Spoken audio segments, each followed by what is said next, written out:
Il m'appelle pour la deuxième fois. Il me dit, je veux que tu arranges la maison. J'ai dit, tu penses que la maison est sale?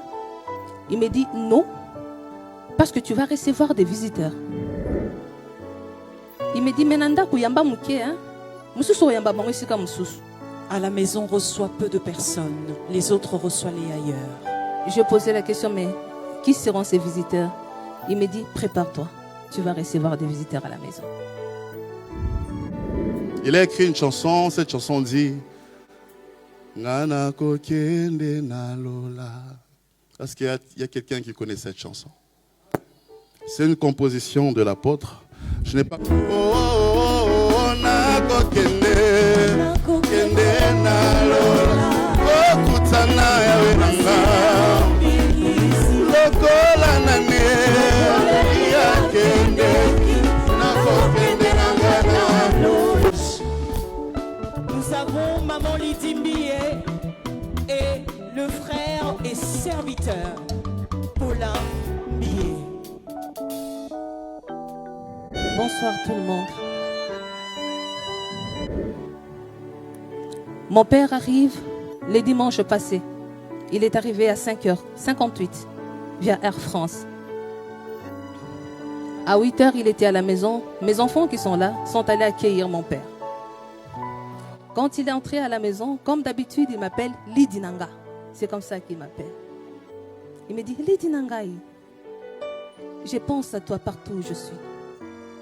Il n'y a pas un seul jour où on a kanisa kayote.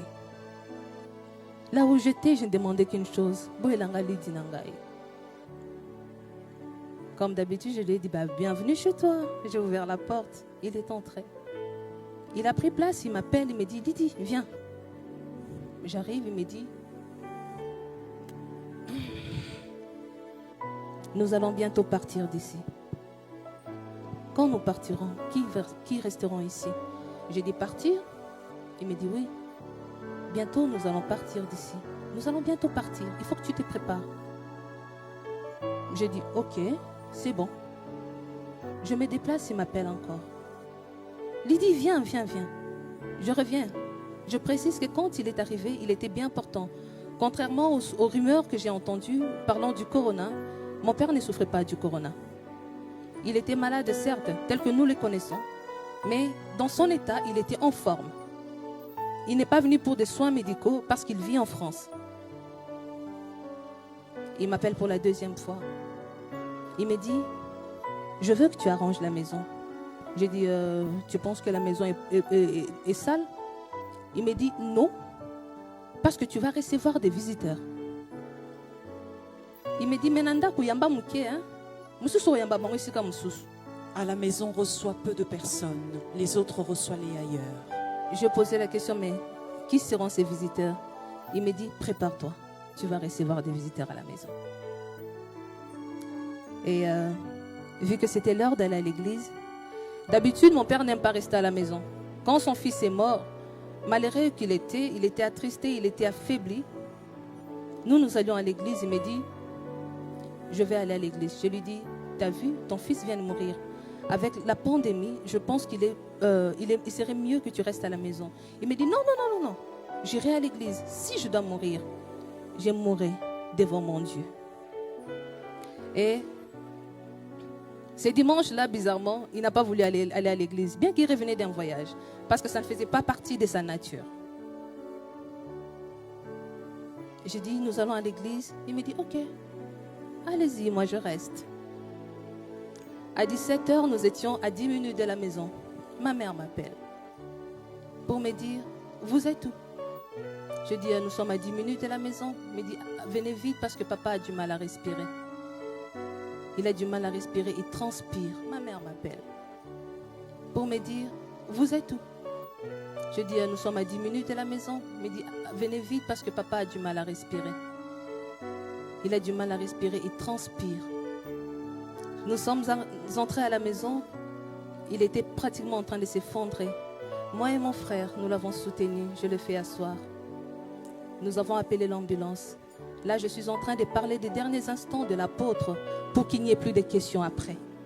et pour que personne d'autre ne vienne dire le contraire de ce que nous disons. Nous avons appelé l'ambulance. Il transpirait. Ma mère essayait de prendre la tension. Elle n'y arrivait pas parce qu'il bougeait. Comme d'habitude, c'est une personne qui aime m'écouter. Je ne sais pas pourquoi, peut-être parce que je le ressemble. Je lui ai dit, donne-moi ta main, je prends la tension. Il a tendu la main. J'ai pris la tension, tout était correct. L'ambulance est arrivée. L'ambulance l'a pris pour l'emmener à l'hôpital. Arrivé à l'hôpital, il a fait une crise cardiaque. On l'a réanimé. Son cœur a repris. Il a fait une deuxième crise. On l'a réanimé. Sa situation, son état s'est stabilisé. Il a fallu qu'on fasse des examens supplémentaires, question de savoir qu'est-ce qui se passait. On l'amène pour faire des examens et on constate qu'il avait fait un infarctus. Il y avait un caillou qui bloquait l'artère principale qui ramène le sang vers le cœur. Il fallait qu'on l'opère en cet instant-là. À 23h, il est allé dans la salle d'opération et l'hôpital nous appelle à 1h50 pour nous dire que tout s'est bien passé. Malheureusement, les cailloux, malgré l'intervention, son cœur n'a pas supporté. Et là, nous avons réanimé, mais ça ne marchait pas. Mais, une semaine avant, il était à Kinshasa, il était en forme. Il y avait l'Assemblée générale qui s'était organisée à Kinshasa. 5 ans avant,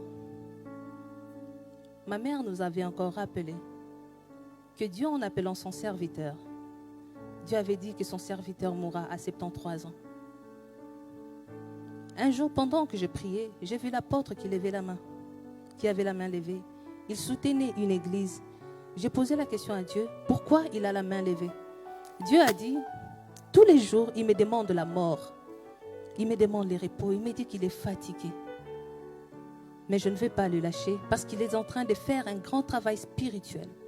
Et l'église que tu vois en train de soutenir n'est pas seulement Bethel, mais c'est l'église du Congo. Dieu a dit, il mettra de l'ordre avant son départ.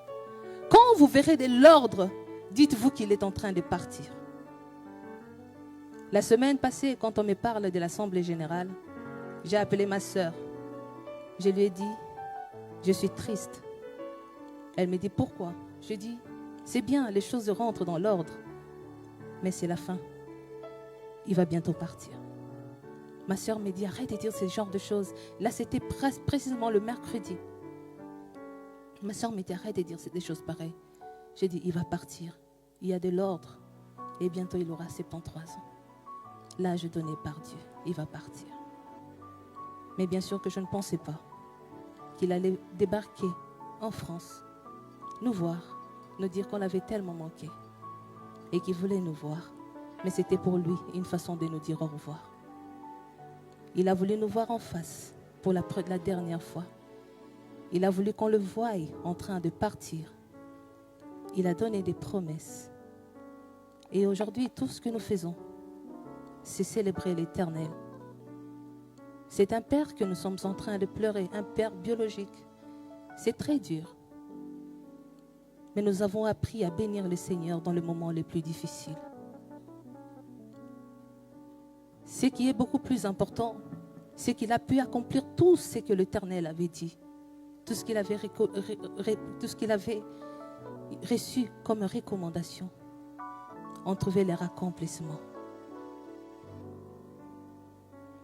Et nous bénissons le Seigneur aujourd'hui, pas pour sa mort, mais pour sa vie. Et tout ce que nous demandons, c'est que nous aussi, nous puissions être capables, comme lui, d'œuvrer pour le Seigneur comme il a fait, avec beaucoup de patience, avec beaucoup d'amour, avec beaucoup de sagesse. Il n'avait pas abandonné, il n'avait pas lâché, il n'avait pas détesté, il n'avait chassé personne.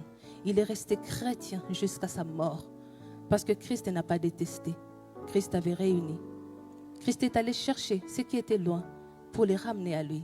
Comme Jacob, il était malade à la dernière minute, mais c'est lui qui avait donné la position aux 12 tribus d'Israël.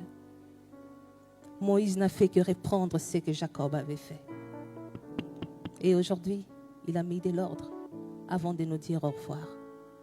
J'en profite pour consoler les cœurs de ceux qui pleurent. Pleurez pour le monde qui va mal.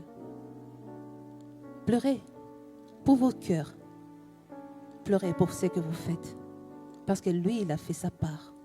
À nous aussi de faire notre part. Merci. Il a écrit une chanson, cette chanson dit Ngana kokende na lola. Est-ce qu'il y a quelqu'un qui connaît cette chanson? C'est une composition de l'apôtre. Oh, oh, na kokende na lola. Okutana mobi lokola nane yakende na kokende na ngana lola. Yahweh Yahweh Zambe malam Zamba sali malam Yahweh malam Alinga kanga imingi Zambe malam Alinga kanga imingi